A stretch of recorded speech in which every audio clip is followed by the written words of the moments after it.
Hello and welcome to episode 59 of Working Towards Our Purpose. Thank you for being here. In today's episode, we are going to talk about finding self-love, self-compassion. But before we get into that, we are going to start the episode with our normal check-in. So we're going to take a moment and you check in with yourself. I'll check in with myself and see where we're feeling, where we're at. For me today, feeling mostly good, a little not frazzled. I don't even know what that word means. A little frantic because my audio wasn't working for a second. So it took me a little bit longer than normal to set up everything, but kind of letting that pass and easing into the episode. And then also just uncomfortable and resistant because this episode topic is something that makes me uncomfortable, which is why we're doing it. So talking about self-love today, self-compassion. It was a topic and a theme that had come up in my week last week, and I kind of was able to process what I was thinking and what was coming up for me during a therapy session that I had last week. Wanted to talk about that today, and then we'll get into some steps that you can use to add more self-love to your daily lives. What is self-love? I guess if you don't know what it is, let's define it. For me, I think it means, cause it's one of those things that I think you, like somebody says and you're like, oh yeah, okay. It's almost like a buzzword. But to feel it's a little bit different. So for me, I guess if I were to try to describe what does self-love or compassion mean to me, it's being nice to myself, being kind to myself, especially in my head, like making sure that I'm talking nicely to myself in my head is one step. But then there's also just so many automatic responses that I have that could be negative towards myself that I have just ingrained in my head. So it's also like taking a moment and slowing down and pausing and giving myself space. I think that's the biggest thing, is giving myself space, is compassionate and loving towards myself. Because I am somebody that needs a little bit of time to process things, to see how I'm feeling. You know, I think that's why we kind of do these check-ins at the beginning. To ground myself. That's kind of what it means to me. Compassion's another word for it. I know maybe self-love sounds too much. Maybe self-compassion resonates more with you, being kind and compassionate to yourself. I think that this is an important thing when we want to think about making changes and reaching new goals. I think having self-love and compassion is a crucial ingredient, if you will.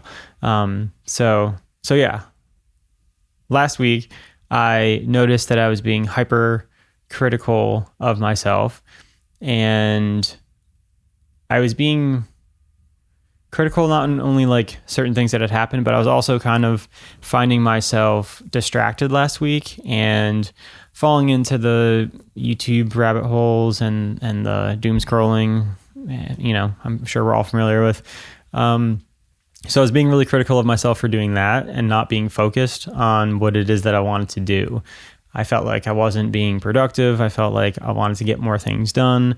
And I kept like talking to myself in a way that was like, well, see, if you didn't just spend 45 minutes on your phone, you could have had this article written, you could have made a podcast, you could have done whatever, you could have done more. And I easily can turn like my day from good to bad by like repeatedly talking negative to myself. And this kind of came up in one of last week's episodes, the Dharma principle of nonviolence and not being violent towards yourself. And this is kind of like the extension of that, I think. And trying to like think about how we can actually do that. I was noticing all these things and had a therapy session, and I went into the therapy session like angry, and I didn't really realize I was kind of angry, but I was like angry. And what I was angry at was like the way that I kept treating myself. Cause one day last week I realized like my day was pretty productive. I only made it bad for me because of the way that I was talking to myself. So I sort of had this idea in my head. We talked about it in the podcast last week. I was thinking about it, and yeah, I just like was mad that I kept treating myself this way, mad that I keep beating myself up. And I was asking myself, like, why do I keep doing this? Like, I'm sick and tired of it. I don't want to be constantly berating myself for the way that I am. I would like to exist more in peace. And yeah, you know, I think there's a difference between being like critical and having like moral values and stuff, and the difference between that and just berating yourself for like normal things, or like not being productive enough, or, you know, things that don't really matter. So yeah, I went into therapy and we like talked about it, and I don't really know. My therapist asked some questions to me about like why she thought I was feeling that way. I can't really remember what she said to make me think of this, but basically she got me to think that like distracting yourself and doom scrolling and being on YouTube, whatever it is that you use to distract yourself, is basically trying to deal with something that's uncomfortable. And I think that that's certainly easy to do. Like, you're going through something that's uncomfortable. What's the first thing you do? You take your phone out, you look at your phone, you start scrolling through it. You are distracting yourself from the way that you're feeling because you don't want to feel uncomfortable. And so with that context, it makes me think like, okay, well, I'm scrolling through something to distract myself, to make myself feel good, to get a dopamine hit because I'm doing something that's uncomfortable. Perhaps I'm, you know, doing something that's hard or doing something that's new. So my like immediate knee-jerk reaction to cope with that is to just scroll and to just do something.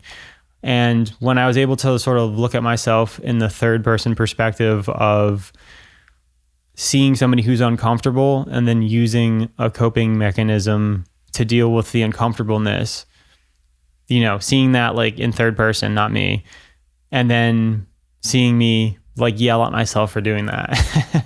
So if you're following me, I basically had a moment where I was seeing myself be angry at myself for the coping mechanism instead of like having compassion that I'm uncomfortable because I'm doing something that's hard. And in that moment, it like clicked for me, and I was like, yeah, you shouldn't be upset with that person. Like, you should have compassion for that person because they're doing something that's difficult. And it made me feel bad for myself. And okay, maybe not feel bad, but like have sympathy for myself. And not in like a demeaning way, but like kind of opening my eyes and being like, okay, berating yourself is never going to help. Berating yourself is never going to be helpful here. And it made me, I don't know, just have a new perspective on like what doom scrolling is, and what like it's, you're scapegoating the real problem. You're having this distraction because you're uncomfortable, and it could be with what, you know, who knows, whatever you're going through, especially social situations. I think we can all resonate with that. You go somewhere, maybe you're in a networking event or meeting new people, you're uncomfortable. So what do? You take your phone out and you start scrolling through it. And instead of, you know, there's another situation. If I was in a networking group and, you know, I did that, and then I went home and I was on my phone all night, I'd be mad at myself. I'd be like, why were you on your phone all night? You shouldn't have done that. You should have just been like talking to people. But can you blame someone for being uncomfortable and like trying to not be uncomfortable? Like, it's human nature to not be to not want to be uncomfortable, to want to be comfortable. So, so yeah, looking at it in this way, I think I can remove the anger part of it and have some more compassion and understanding. So it kind of just brought me to this idea of self-love. It's something that always makes me uncomfortable. You know, in the rest of the session, we were talking about it, and I just noticed how I was like getting fidgety. I didn't want to talk about it. I sort of get like annoyed, and yeah, I don't know why. It's difficult to think about like self-love. Even that term is just like, I don't know what it feels like for you, but for me, it feels like too much, like a little too much. Like self-compassion sounds a little bit better than self-love. But I think it's just because it's, you know, it's like ingrained in our culture. You know, especially my experience as a male growing up, I think that that's the opposite of like the vision that previous family members and ancestors and stuff had for me as a male, I think. And not that like other genders don't deal with the same thing, but I think there's definitely societal constructs of like being tough. You have to be tough. You can't be weak.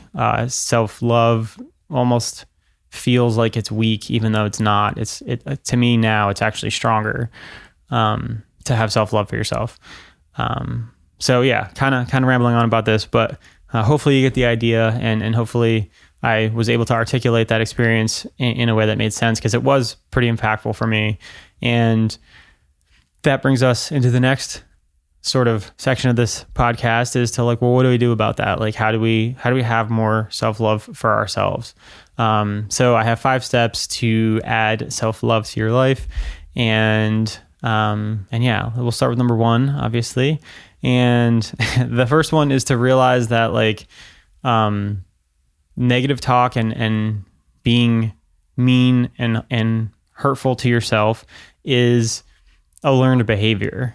Like, you didn't come out the womb being angry at yourself or being mad at yourself.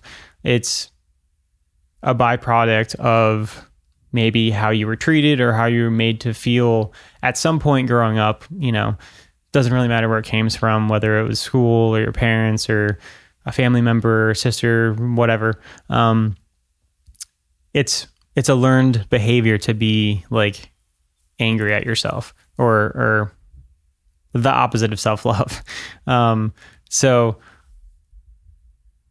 I think for me that sometimes it's helpful to realize that like there's nothing inherently wrong with me. It was a thing that I picked up along the way growing up and didn't realize was a negative trait. But now I can recognize that and I can want to change it. And I think like going into that therapy session last week, I was like angry in a good way of like, you know what, I don't want to put up with this anymore. I can't keep doing this to myself because I know that it's hurting me. And I just, I can't take it anymore. I have to make a change. And it's going to take practice. It's going to take time. It's going to take consistent effort to change an ingrained habit, but it is possible. And yeah, so step 1 is just to realize that like, hey, it's a learned behavior. There's nothing inherently wrong with you, and you can change this behavior if you want to. So just kind of acknowledging that. And then the second one is sort of really simple, but I don't know where I got this from, but I've noticed that like if I'm like struggling to articulate or like I'm trying to be vulnerable, I'll like put my hand on my chest, and it's almost like sort of like a physical signal of like you being there for yourself. At least that's how it feels for me. So just like putting my hand on my chest makes me, just resting it like right on the top of your chest just makes me feel supported, I guess, by myself. I'm supporting myself. So I don't know, that one's kind of silly, but it definitely works for me. I mean, sometimes like even in these podcast episodes where I feel like I'm kind of like struggling with what I'm saying, I'll like put my hand on my chest and then I'll like calm down a little bit. And then I'll like, okay, I got my back. And then be able to move forward. So that one's really helpful sometimes for me. Step number 3 would be to meditate. And I know meditation is sort of a loaded term for some people. And I don't think that I have a full grasp on like, you know, what meditation is. There's so many different forms of meditation. But the way that I meditate is I have an app on my phone called Insight Timer. And it's basically, you can do like guided meditations where people will talk to you and like tell you to breathe and all that stuff. But what I like to do is to just go to the timer section of this. And it's basically just a timer you set for 10 minutes, 5 minutes, whatever you want. And it starts with a bell, and then you can put like a different background noise to it. So it's sort of just like a humming, like, I don't even know how to describe it, noise, like I don't know, just some sort of like relaxing, calming noise that is playing throughout the duration of the 8 minutes. And then after the 8 minutes, there's another bell that lets you know that the time's up. And for me, it's helpful to just like sit there, because you can't, I sit there, I close my eyes, I start the timer, I just breathe and try to just like see my thoughts pass. I try to like, let go of negative ones to think a little bit about positive ones, but also let them go. And usually like ideas will come in. I'll calm down. I always meditate before a podcast to try to like focus myself. And I've noticed that while I'm meditating, I always sort of like come back to myself and can kind of see through anything that's not true. So anytime I'm like beating myself up, if I sit down and meditate for 10 minutes, I can be like, okay, I see what you're doing here now. And almost makes me realize that I am, in a pattern of being negative to myself. Whereas if I didn't meditate, I wouldn't have noticed that. So meditation can be helpful for me to, I guess, be self-aware and to see what's going on during a busy day. And, if some of you aren't comfortable with meditating or you don't have any, I do encourage you to try it. But another thing that you can do, I think that's helped me, is just walking out in nature without phone, without any like distraction or anything. I find that like just going for a walk and like actually looking at nature, like undistracted, can also kind of do the same thing. Anytime like I go for a hike by myself, I've always noticed coming back being kinder to myself. So that, I don't know, that's just another thing that I've noticed that has helped. So the fourth thing that you can do, that I think we should always try to do is to surround ourselves with people who love us and care about us and treat us in a way that is kind. Because sometimes you don't realize that you're beating yourself up or being negative to yourself. I think I went years and years and years without even realizing that I was the one that was berating myself. And I still struggle with it like a lot. Obviously, well, I'm not gonna say that.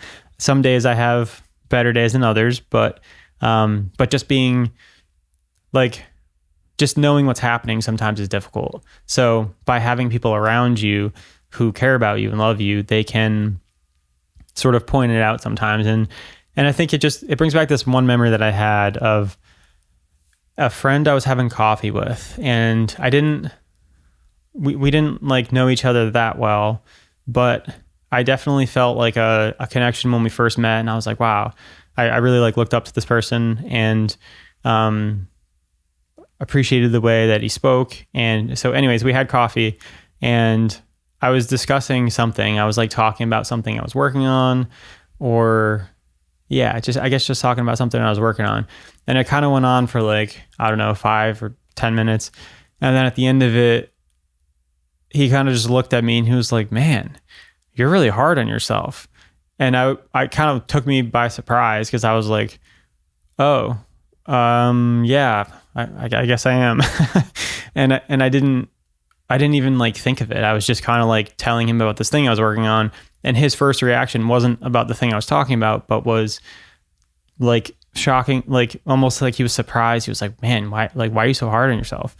And that really stuck with me. Like I remember that vividly. And I sometimes go back to that and to think like I almost put his reaction, I try to remember his reaction when I realize I'm being hard on myself.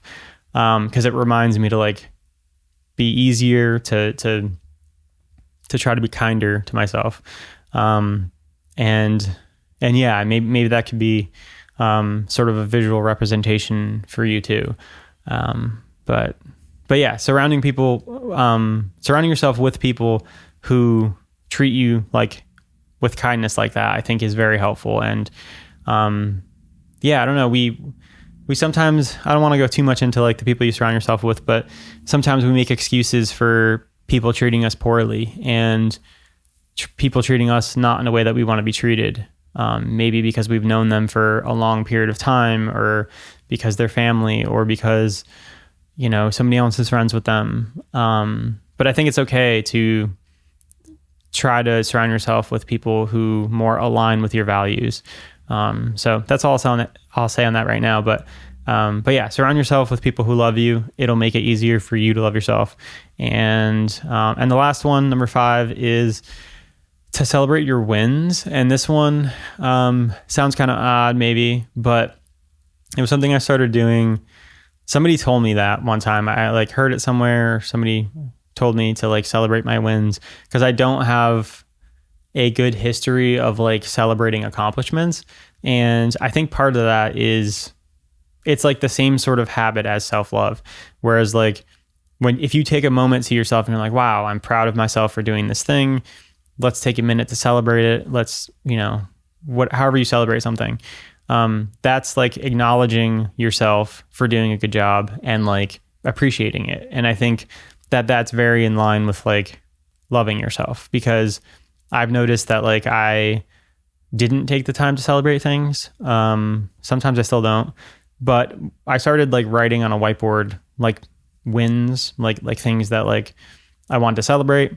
And I've noticed that like it helped me sort of give myself more credit for things.